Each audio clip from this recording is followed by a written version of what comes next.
propose de rentrer maintenant dans notre ordre du jour avec la première table ronde. Donc, je vais appeler le docteur Christophe Debien, responsable de l'animation des CRP au CN2R, qui va animer cette table ronde. Le professeur Wissam El Hadj du CRP Centre Val-de-Loire, le docteur Nicolas Danchef du CRP Paris Centre-Sud et le docteur Nathalie Prieto du CRP Auvergne-Rhône-Alpes et coordinatrice nationale de l'urgence médico-psychologique. Merci beaucoup.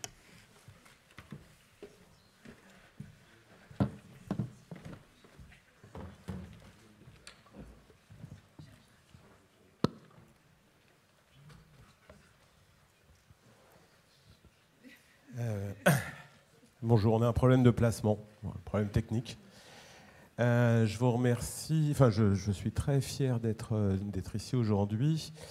Je vais juste dire quelques mots pour introduire cette table ronde parce que tout l'honneur est aux acteurs qui sont déjà sur scène. Donc moi je suis le docteur Debien.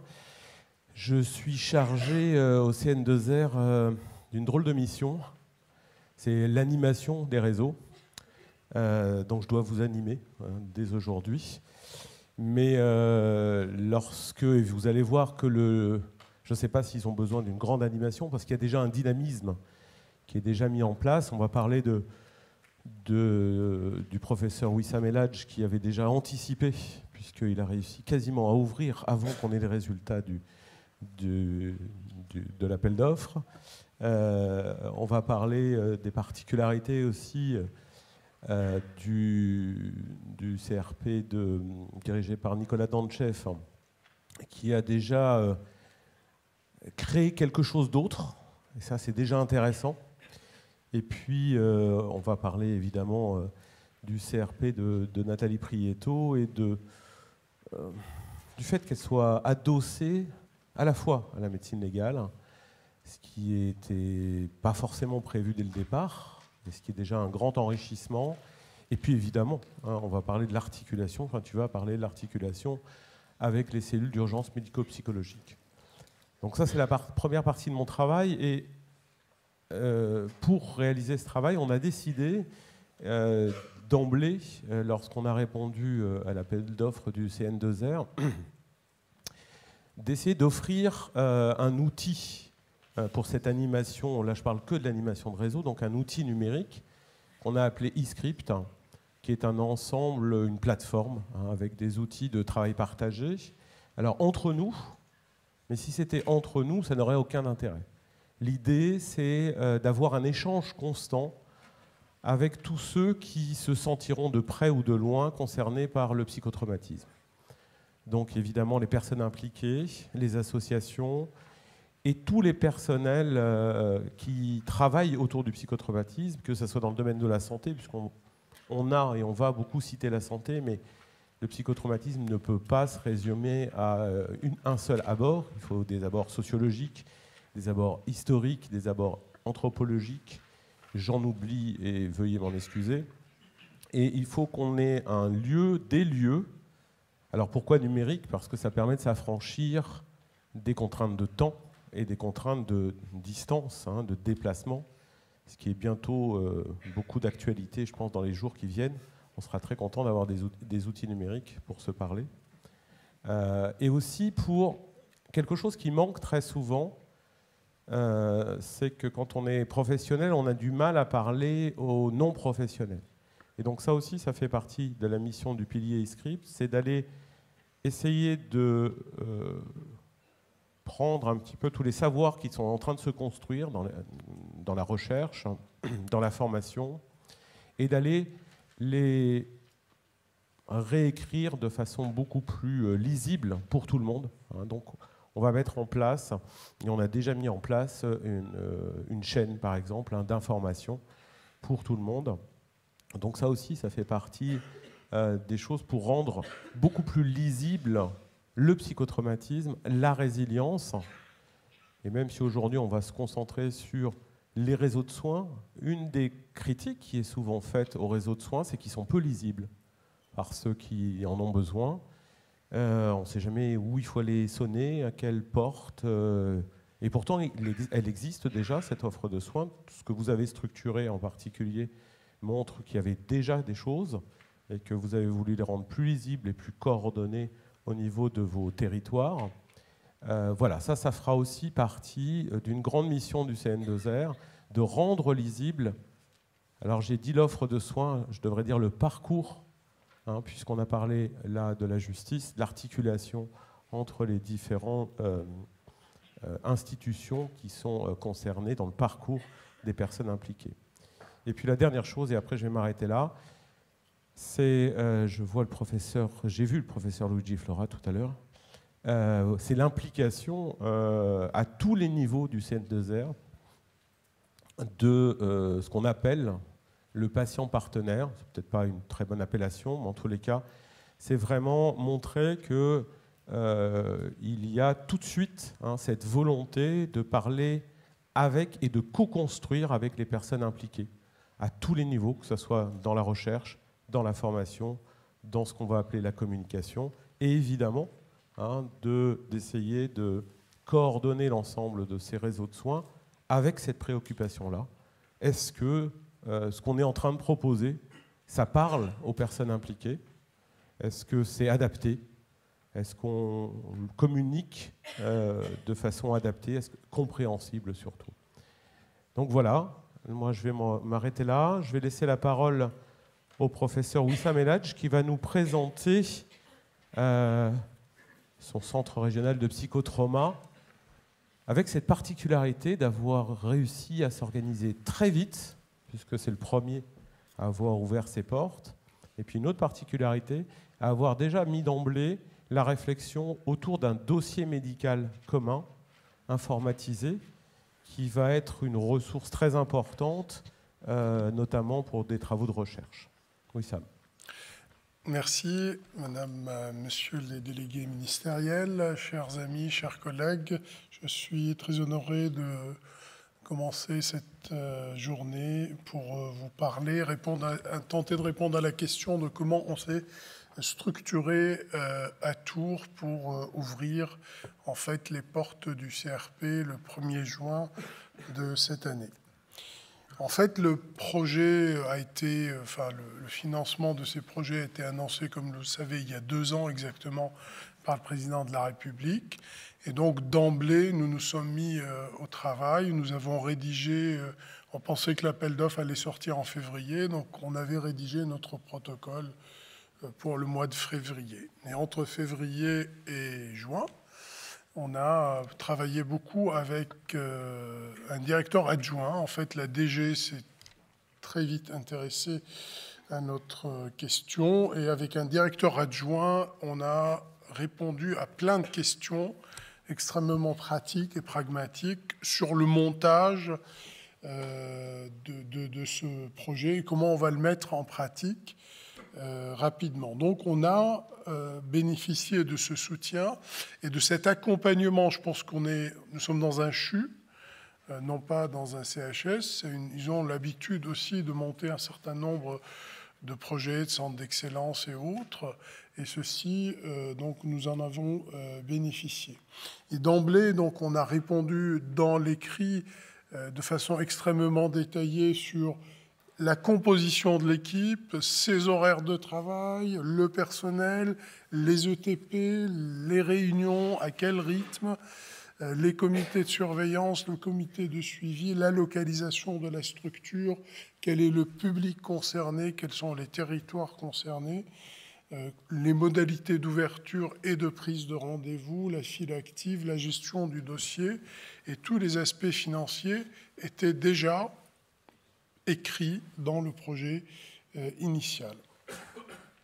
On avait aussi anticipé pour le personnel, puisque nous avions même prépositionné une psychiatre dès novembre 2018 qui était destinée à occuper le temps plein de psychiatre dans le centre. Donc en attendant, elle a pris la mission d'un chef de clinique dans une unité d'hospitalisation. Les fiches de poste étaient rédigées, étaient prêtes à l'emploi. Et dès février 2019, c'est-à-dire de cette année, on a recruté, le premier recrutement, ça a été la secrétaire, pour justement préparer tout l'environnement, tout ce qui est aspect aussi tableur, évaluation, suivi, dossier, courrier, la mise en page de tous ces éléments-là. Ce qui nous a permis du coup d'être prêts finalement dès le premier jour de l'ouverture pour tous ces aspects pratiques. Et les recrutements se sont échelonnés entre février et la dernière arrivée le 4 novembre 2019. Et vous avez une petite photo de ce personnel avec donc une psychiatre, 3 psychologues pour 2,2 temps plein, la secrétaire à 60%, une infirmière à 60% et 10% d'assistantes sociales. On attend avec impatience l'arrivée peut-être d'une psychologue qui serait en charge de l'aspect centre de collaboration sur les violences sexuelles. Nous avons dans le recrutement pensé aussi des compétences complémentaires, c'est-à-dire on voulait des gens qui soient capables de faire des TCC, de l'EMDR, de l'hypnose. Nous allons aussi développer la réalité virtuelle et bien sûr des compétences en psychotrope. Et 3 langues sont parlées dans le centre, l'anglais, français et l'arabe. La mise en œuvre pour les locaux, donc nous avons souhaité sortir de l'hôpital. Nous avons souhaité aller proche dans la ville, un accès facilité. Et très vite, en fait, vous voyez, l'appel d'offres, les réponses sont sorties. Le 13 novembre, j'avais déjà rendez-vous avec le directeur des services et techniques du patrimoine. Et le 24 décembre 2018, nous avons visité les locaux qui vont être les nôtres aujourd'hui, avec une partie de travaux, puisque c'était un ancien bureau d'architecte qu'on a dû sectionner en plusieurs morceaux. Et la commande des équipements est partie en mars pour une livraison en mai. Donc la localisation, vous la verrez sur une courte vidéo à la fin de mon topo. Vous voyez, ça c'est la gare de Tours. On est à 510 mètres de la gare pour un accès régional, parce que nous avons estimé que si nous avons des patients de toute la région, ça sera un accès plus facilité. Nous avons voulu aussi mettre en place un dossier patient pour harmoniser nos évaluations, c'est-à-dire que l'idée, c'est un autoquestionnaire. Le patient, il prend rendez-vous, on lui envoie, soit par mail, soit par courrier, un certain nombre d'autoquestionnaires auxquels il va répondre, il vient avec. Comme ça, quand il vient au centre, s'il ne l'a pas fait avant, en salle d'attente, il le remplit.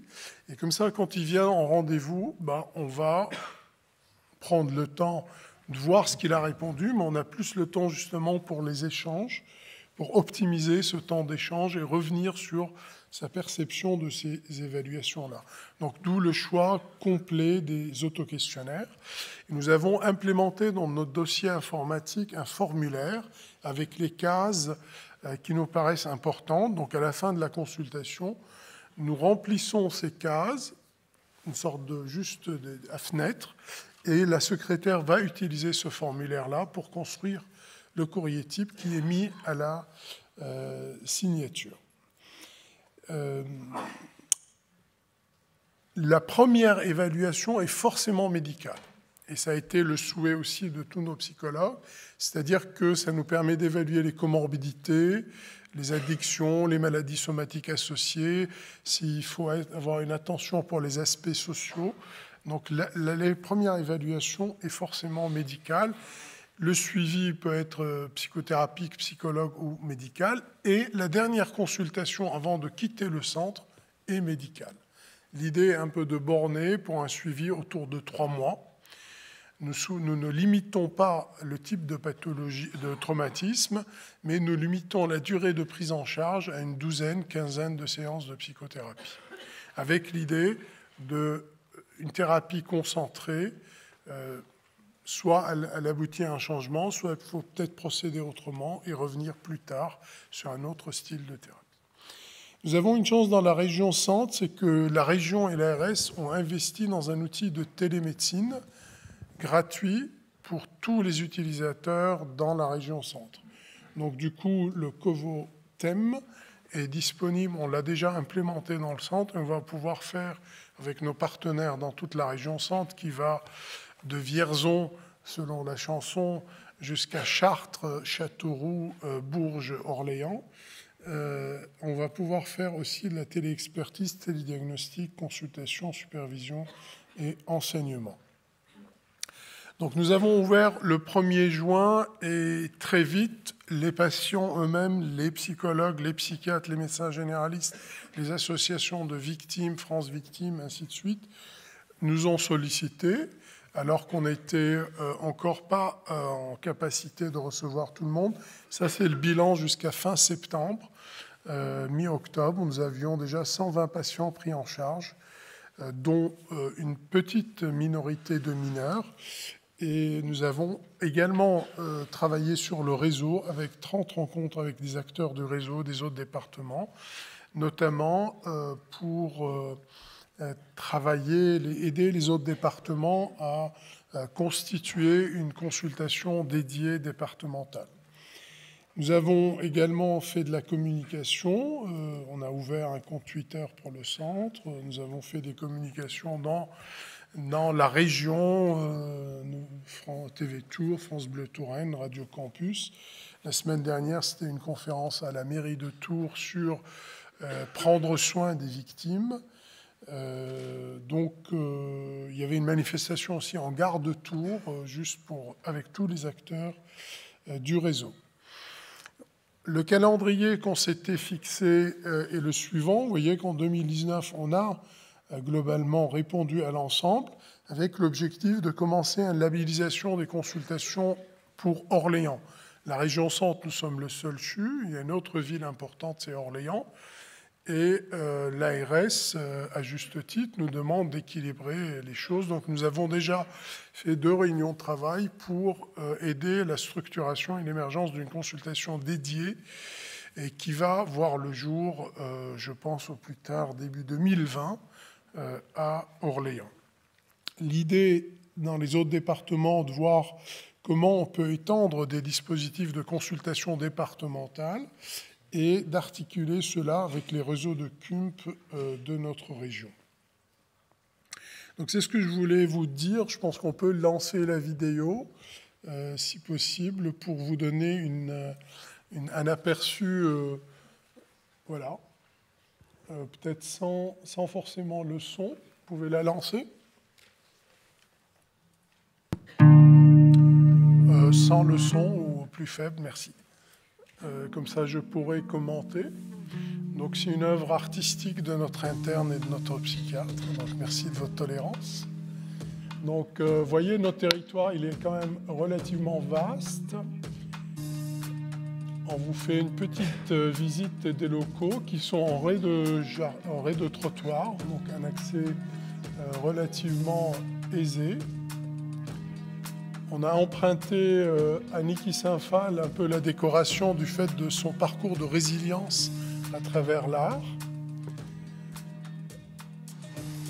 Le parcours patient, donc là on a voulu vous illustrer. Si un patient, l'accès il est facilité, le patient peut prendre directement contact, même si on va l'inciter après à ce qu'il ait un psychiatre ou un psychologue ou un médecin généraliste au moins qui l'accompagne.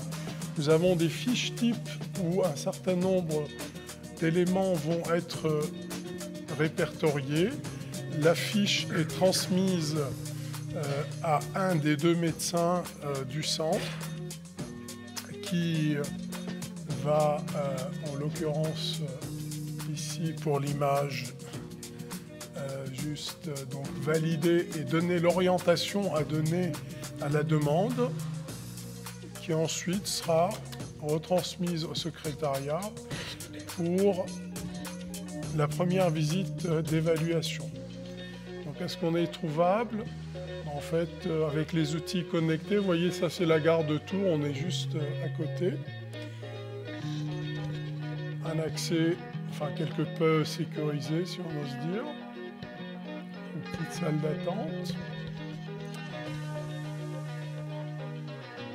Et l'idée, c'est que après cette évaluation, donc, qui a lieu avec un des médecins, Il y a une première phase de psychoéducation même dans cette première partie pour aussi normaliser le vécu des sujets, apaiser et répondre à toutes les questions possibles avant d'orienter, selon les cas, une psychothérapie soit individuelle dans le centre, soit à l'extérieur. Là, bon, un exemple, séance en EMDR.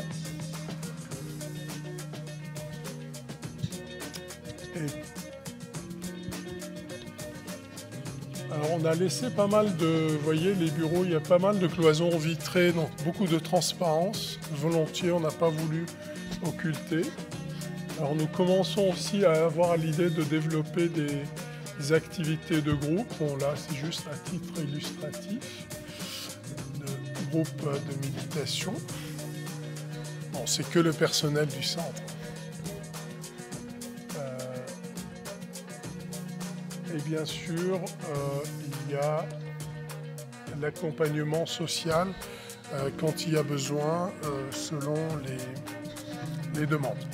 Donc là, la vidéo est terminée. Juste pour vous dire quelles sont les typologies de personnes victimes qu'on rencontre actuellement. C'est 60% de victimes de violences physiques et sexuelles.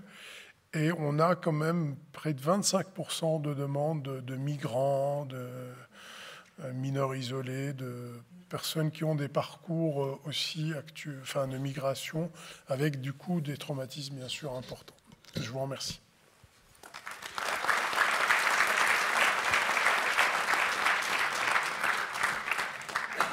Merci Wissam déjà d'avoir tenu le temps et puis surtout d'avoir illustré toute la richesse de votre réflexion assez rapidement, les soins, tu as cité l'art aussi avec Niki Saint-Phal. Voilà, ça fait aussi partie des missions du CN2R, des CRP, d'aller ouvrir au-delà des soins et de un peu ça vraiment très, comment dirais-je, implanté dans la société. À côté de la gare, vous avez fait attention à ça. C'est vraiment super chouette. Et puis d'avoir fait une vidéo. Ça fait partie des outils de communication dont on a besoin pour être beaucoup plus lisible vis-à-vis des personnes impliquées. On prendra les questions à la fin. Je vais inviter le docteur Nicolas Danchev pour sa présentation avec une particularité, c'est d'emblée, en s'appuyant évidemment sur un dispositif de soins qui existait déjà, d'avoir proposé quelque chose qui justement va vers les personnes impliquées pour rendre plus lisible le parcours de soins. L'offre de soins, c'est une plateforme téléphonique, en quelque sorte de régulation, si tu m'autorises ce terme. Nicolas. Tout à fait. Bonjour à tous. Alors, concernant la structuration du dispositif du centre régional Paris-Centre et Sud de l'agglomération parisienne, deux facteurs principaux ont guidé notre réflexion pour concevoir un projet pour Paris. Le fait, tout d'abord, que les missions assignées au centre sont étendues. Le dispositif doit concerner aussi bien les enfants que les adultes, tout type de victimes, tout type de trauma et quelle que soit leur antériorité. Et puis le fait que sur Paris, il existait déjà une offre de soins conséquente en matière de psychotraumatisme et que l'objectif, ce n'était pas de créer un nouveau centre, un Xème centre de consultation psychotrauma, mais plutôt d'essayer de mettre du lien, de coordonner et de travailler en réseau avec les structures existantes. Et donc, on a conçu une organisation en réseau s'articulant autour d'une plateforme téléphonique à destination des usagers et des professionnels. Et les objectifs de ce réseau sont de renforcer la fluidité et la coordination du parcours de soins et d'améliorer le délai d'accès aux soins avec en particulier des prises de rendez-vous en temps réel dans la structure la plus adaptée pour une victime donnée. Je le disais, donc, dans Paris, où il y a un fort risque de psychotrauma, une forte densité de population, il existait une offre de soins en psychotrauma, mais très peu coordonnée, parfois, même dans certains cas, on pourrait dire concurrentielle, et très vite saturée.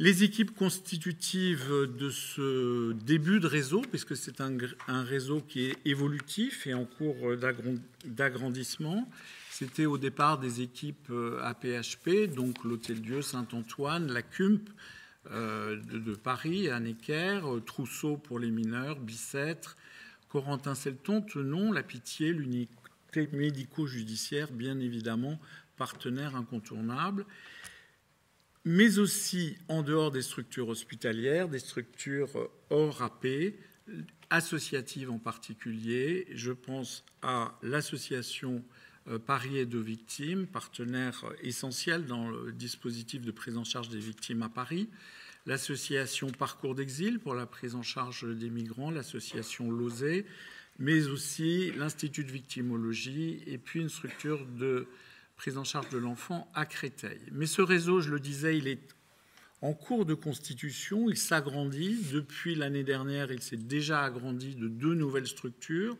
la consultation psychotrauma de Marc Groins de la CUM 92 et surtout la consultation, je dis surtout parce que c'est plus ancien comme intégration, du GHT Psy Sud, Paul Guiraud, Erasme, coordonné par Claire Granier. Et voilà la cartographie de notre offre des structures du réseau. On couvre effectivement Paris, le sud du 92, le sud du 94, et on est en cours de discussion, on en discutait tout à l'heure avant le début de la réunion, pour travailler aussi avec l'hôpital sud-francilien. Le parcours des victimes est résumé dans ce schéma. Les victimes peuvent s'adresser directement à la plateforme, être adressés à la plateforme par leur médecin généraliste, par un urgentiste, par un psychiatre ou par l'unité médico-judiciaire ou par la CUMP. La plateforme va essayer de les adresser dans la structure la plus adaptée à leurs problématiques. Structure au sein du réseau, AP ou hors AP, ou structure extra-réseau, bien évidemment.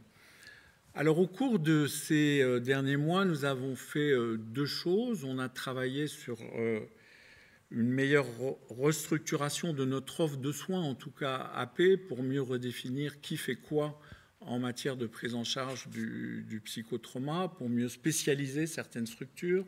Certaines consultations sont plus dédiées aux victimes présentant un stress post-traumatique résistant, d'autres aux victimes atteintes de psychotrauma récents.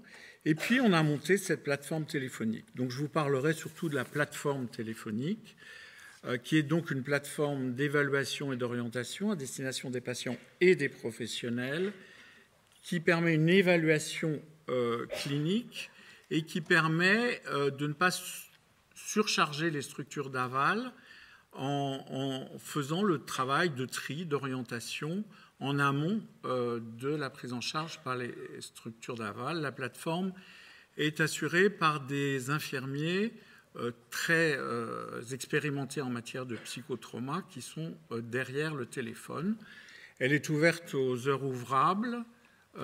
On utilise un dossier d'entretien spécifique et il y a de la possibilité, quand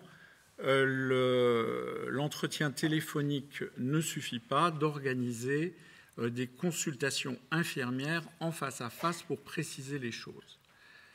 Ça, c'est un diagramme d'activité parce qu'on a un centre d'appel qui nous fournit un relevé quotidien des appels auxquels on a pu répondre, auxquels on n'a pas pu répondre. En vert, ça veut dire que c'est bien qu'on a répondu. En rouge, c'est que nos capacités d'appel étaient débordées et que les personnes qui appelaient n'ont pas pu avoir de réponse. Depuis l'ouverture 1er septembre, on a eu 1700 appels reçus. Le nombre d'appels actuellement se stabilise autour de 18 par jour. Et le chiffre le plus important, c'est que 250 patients ont été évalués et orientés. Qui appellent? Ce sont surtout des femmes, dans 3/4 des cas, moyenne d'âge 38 ans, ayant une vraie histoire traumatique dans 94% des cas, tout type de trauma, beaucoup de migrants et de victimes de situations de précarité, des victimes de violences conjugales, d'agressions sexuelles, mais il y a aussi, il faut le souligner, encore des victimes d'attentats qui n'étaient pas prises en charge, je pense aux attentats de 2015, qui appellent la plateforme. La répartition des appels, pour l'instant, c'est essentiellement Paris, 92, 94, ça correspond au centre du réseau. Le temps de moyen d'entretien téléphonique est de 35 minutes, c'est un temps moyen, ça peut aller jusqu'à 45-50 minutes. Comme je l'ai dit, il y a un dossier standardisé qui est utilisé, qui va être transmis par voie dématérialisée au clinicien qui prendra en charge la victime, le psychiatre ou le psychologue, au sein même de la structure où la victime sera finalement prise en charge. 38 consultations infirmières ont été réalisées pour préciser les indications d'orientation. Dans certains cas, on est obligé de rappeler les patients. Il y a certaines orientations qui peuvent se faire rapidement et d'autres qui sont plus longues. Et dans certains cas, on est obligé de rappeler les patients, voire même, je le disais, de les voir en entretien infirmier. Quelles orientations sont réalisées à peu près à part égale vers des psychiatres et vers des psychologues? À ce stade, ce sont plutôt dans les structures hospitalières du réseau que les victimes sont orientées, mais bien évidemment, c'est une situation évolutive et tous les acteurs du réseau seront concernés. Je voudrais juste mentionner qu'il y a quand même 6 ou 7% des appels qui ne sont pas des appels de patients atteints de troubles psychotraumatiques, qui ont d'autres troubles psychiatriques, un trouble bipolaire par exemple, et on essaie de les réadresser vers le circuit d'aval de soins psychiatriques qui leur correspond, et c'est une mission très chronophage. Et en tout cas, c'est autant que les structures d'aval un travail que les structures d'aval n'auront pas à faire, puisque ce réadressage s'effectue dès la plateforme. Juste avant de conclure, permettez-moi un focus sur la prise en charge des policiers victimes de psychotraumatisme. Il y a des conventions existantes entre l'Hôtel-Dieu, entre la CUMP et la préfecture de police. Après l'attentat du 3 octobre 2019 à la préfecture de police, la CUMP et Paris et de victimes ont réalisé près de 400 entretiens en 3 jours et demi, des rappels téléphoniques. Et puis après, on a donné aux fonctionnaires, aux salariés de la préfecture de police, le numéro de la plateforme. Et 42 personnes, salariés de la préfecture de police, ont fait appel à la plateforme pour être orientées, dont 18 suivis s'effectuent au sein même des structures du réseau. Et en conclusion, je voudrais dire que ce réseau et cette plateforme téléphonique permettent, à notre sens, un repérage, une orientation spécifique en fonction du domicile du patient, du type de traumatisme et de son ancienneté et du contexte. C'est un dispositif, à notre sens, innovant qui suscite une certaine adhésion de la part des équipes psychotrauma en Île-de-France et, comme je le disais, le réseau est en cours d'agrandissement. Je vous remercie.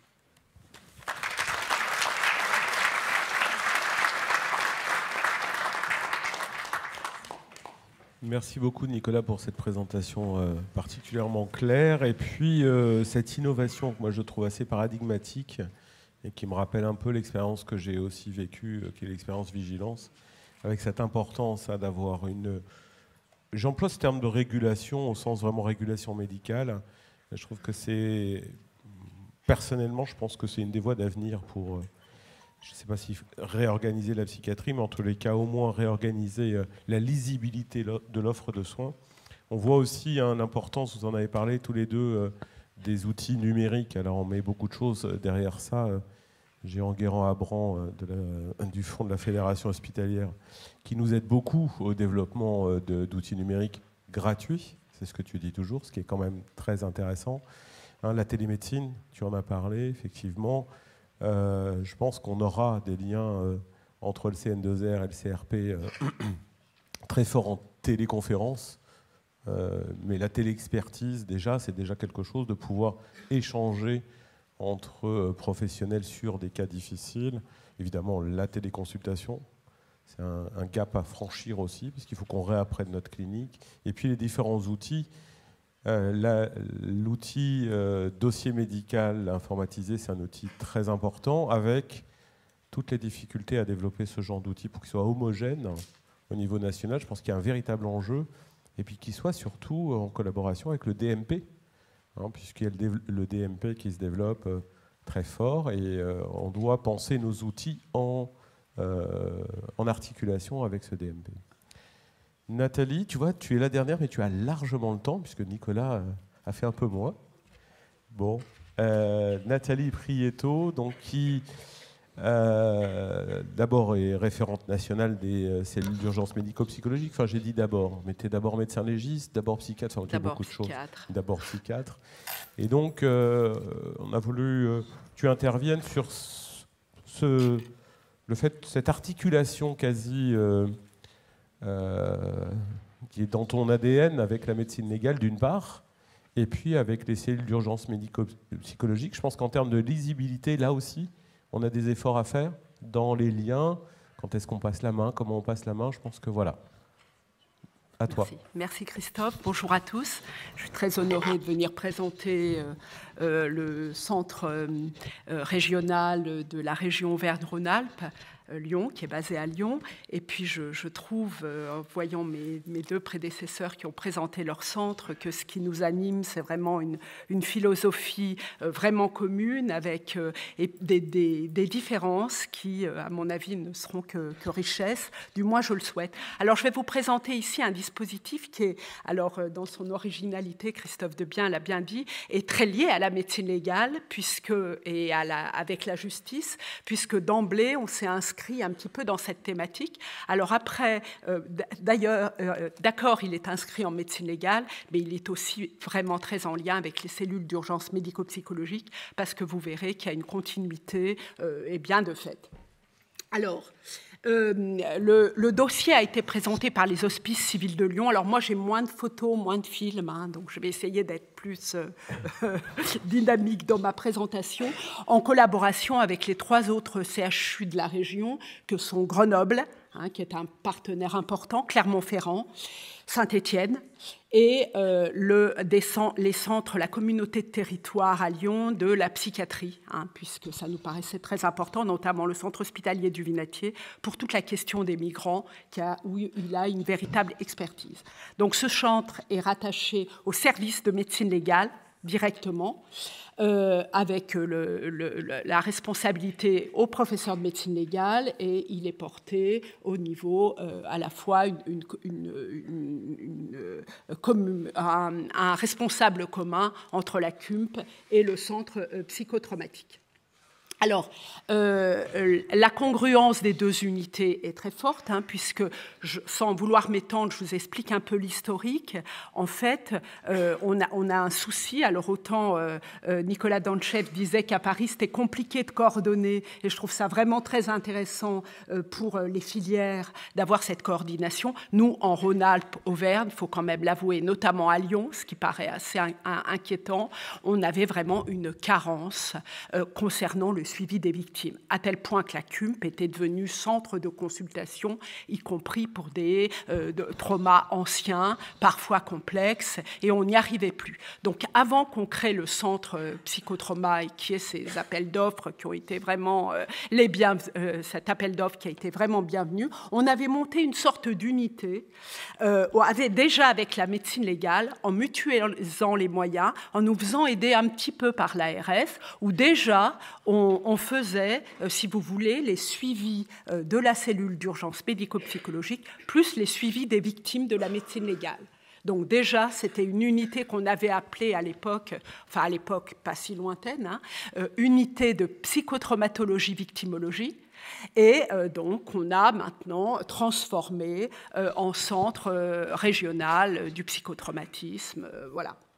Donc c'était déjà quelque chose qui était en cours et qu'on a basculé avec une envergure plus importante, bien évidemment.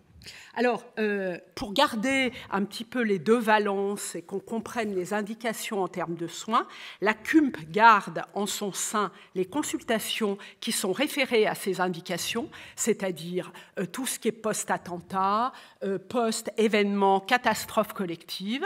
Donc ça reste, ces consultations-là resteront à la CUMP. Et puis, on garde vraiment la valence CUMP jusqu'à 1 mois, où on passe, évidemment, dans cette période d'1 mois post-immédiate, au suivi Et après un mois, on fera basculer les personnes sur le centre psychotrauma, en fait, sans les changer vraiment de soignants, hein, puisqu'on est complètement en continuité.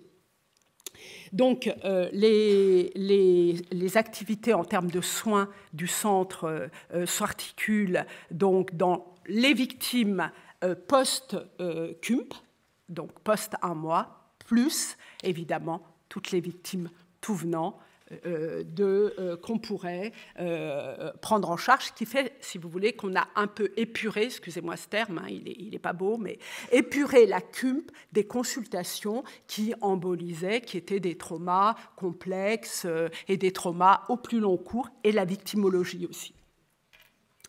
Alors, la spécificité du centre Auvergne-Rhône-Alpes, donc c'est l'appartenance en médecine légale. Hein, on est complètement intégré à la médecine légale dans un bâtiment qui, au sein de l'hôpital Édouard Herriot, alors c'est dommage, je n'ai pas de photo, je n'ai pas pensé en mettre, il n'y a rien de particulier, hein, c'est vraiment un dispositif intra-hospitalier où vous avez dans la médecine légale, si vous voulez, 3 étages avec la tadatologie en dessous, les UMJ au 2e étage et le centre psychotrauma qu'on a ouvert dans un 3e étage qui fait en fait un 2e étage puisque c'est le rez-de-chaussée où il y a les activités principales de médecine légale.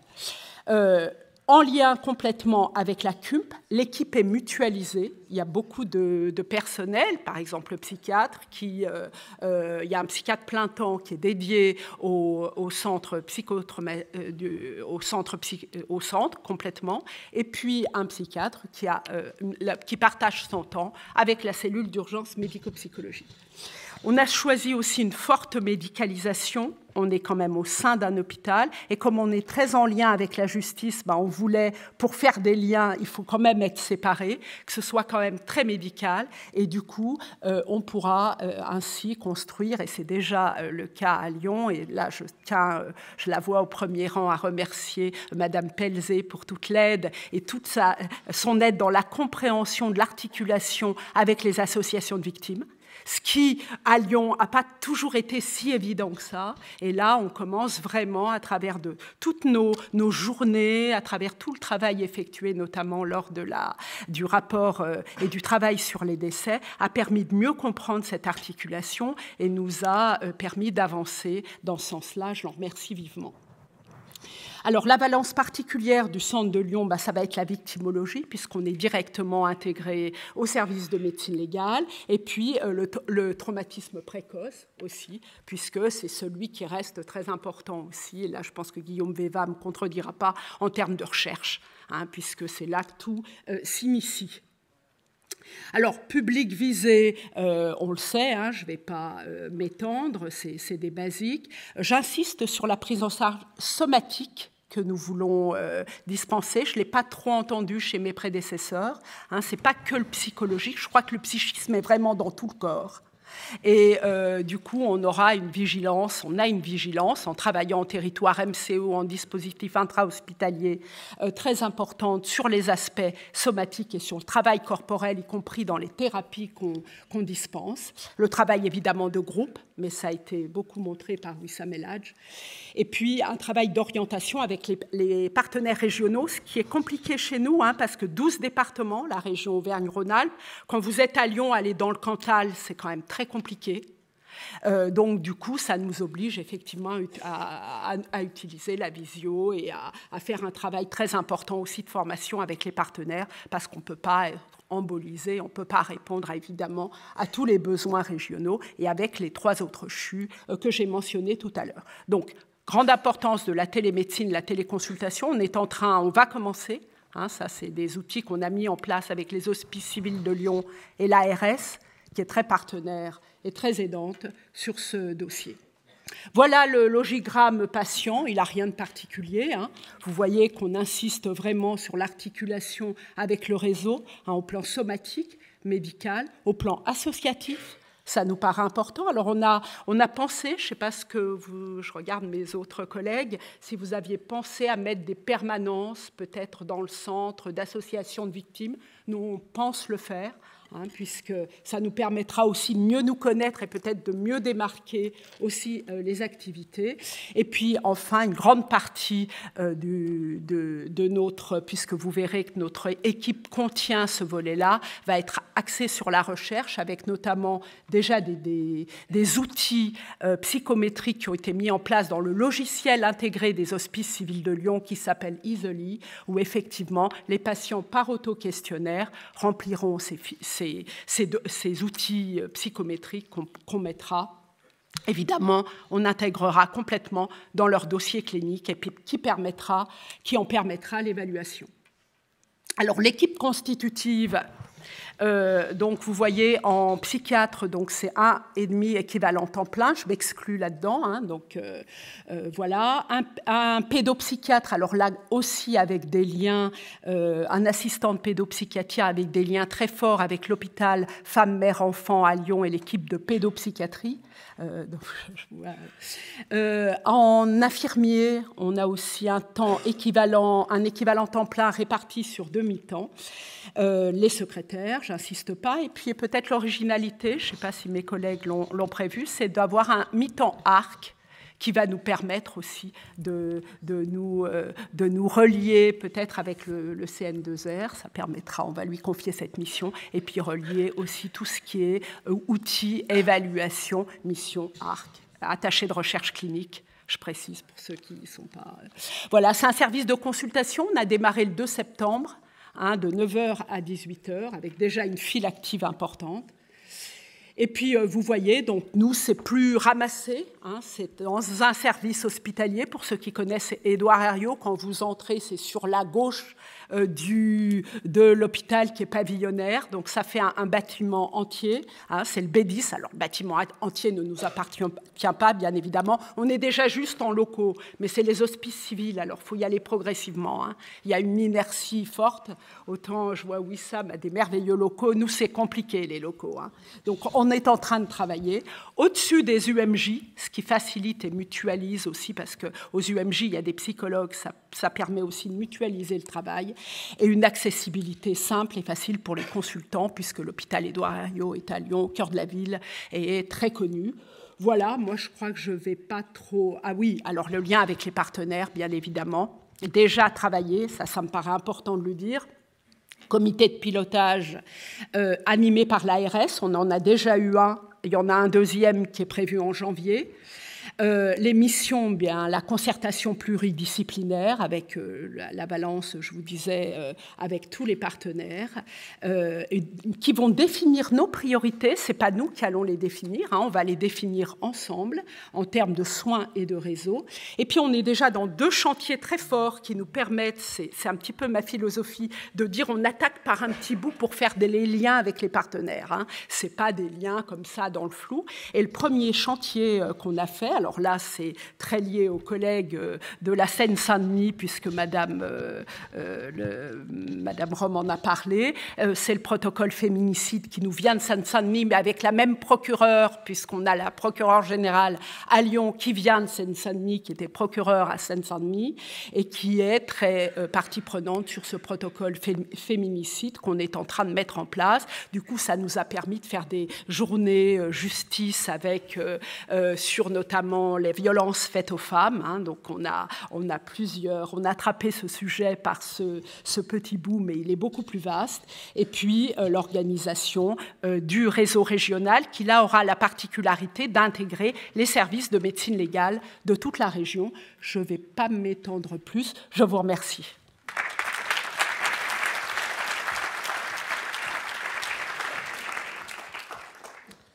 Merci Nathalie. Je pense que tu n'as fait qu'enfoncer le clou sur le fait de rendre les parcours le plus fluide possible, les plus complémentaires.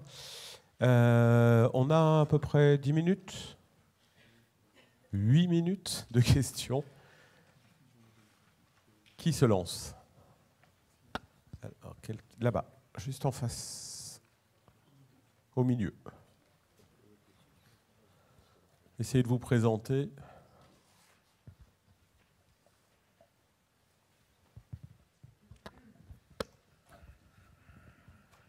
Bonjour Philippe Vignot, je suis psychiatre sur le CRP de Lyon.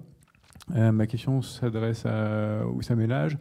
Donc vous avez parlé, si bien compris, d'une limite de 12 à 15 consultations pour les patients. Alors, il y a un certain nombre, soit par l'ampleur du traumatisme, soit par les comorbidités, où 15 consultations peut ne pas être suffisant. Comment est pensée l'articulation pour l'après-suivi au CRP ? Oui, merci. Donc, en fait, déjà, la première visite initiale, s'il y a des comorbidités, on va commencer à traiter les comorbidités avant de commencer la thérapie spécifique au psychotrauma. Ce qui nous a déjà, par exemple, les comorbidités dépressives. On a en fait, on décale la prise en charge psychotrauma, le temps de gérer la comorbidité dépressive qui est traitée, soignée. Une fois que le patient va mieux, on va... Donc, les rendez-vous médicaux avant et après sont un peu plus extensibles et d'ajustement. Si la dernière visite, il reste une problématique, soit le patient est réadressé au psychiatre, au psychologue ou au médecin qui nous l'a adressé, soit on va l'orienter vers le CMP qui le prend en charge et on va définir avec lui une stratégie pour éventuellement, s'il veut, revenir nous voir ultérieurement avec des objectifs plus précis, déterminés. Merci. Il y a une question au premier rang.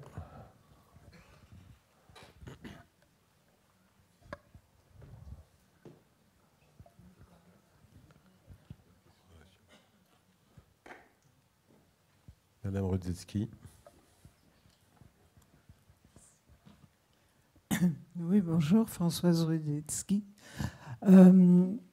Madame Rome nous a rappelé qu'il était demandé aux femmes de déposer plainte. Est-ce que dans l'information dispensée aux femmes, on leur indique que le parcours judiciaire va durer en moyenne à peu près 7 ans en France, donc ce qui est un frein, bien sûr, au dépôt de plainte, parce que les femmes commencent à connaître la durée de ce parcours en France.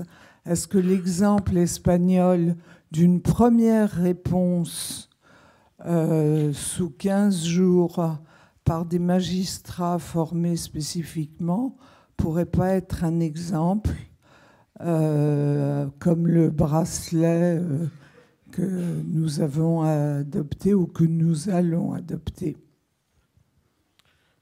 Nathalie, mais avant de te laisser la parole, je pense que ça, c'est vraiment tout l'intérêt de ces 2 appels d'offres.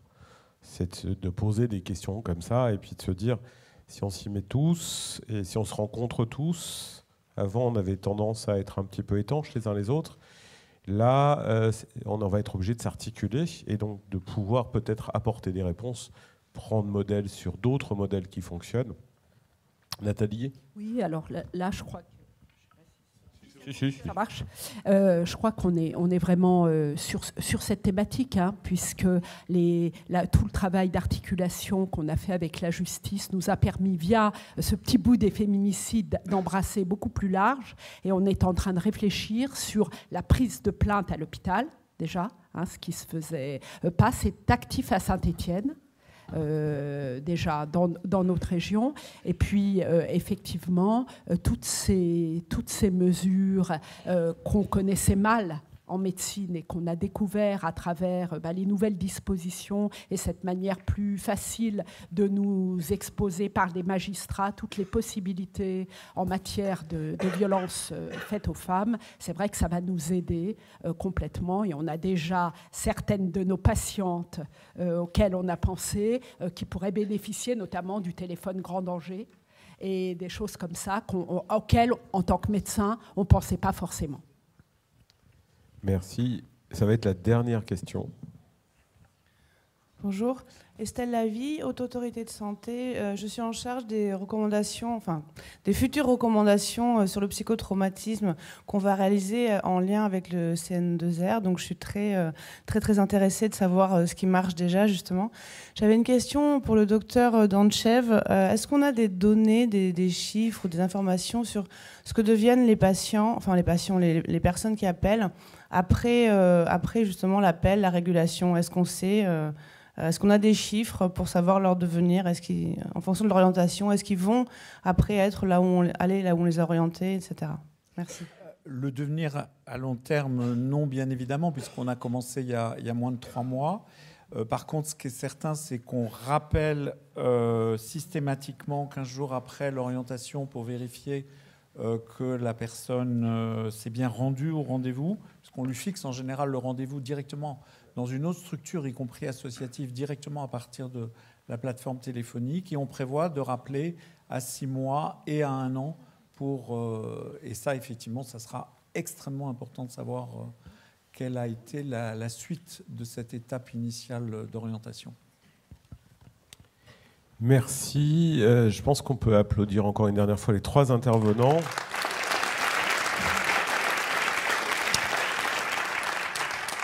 Et puis on va laisser la place justement au Centre national de ressources et de résilience.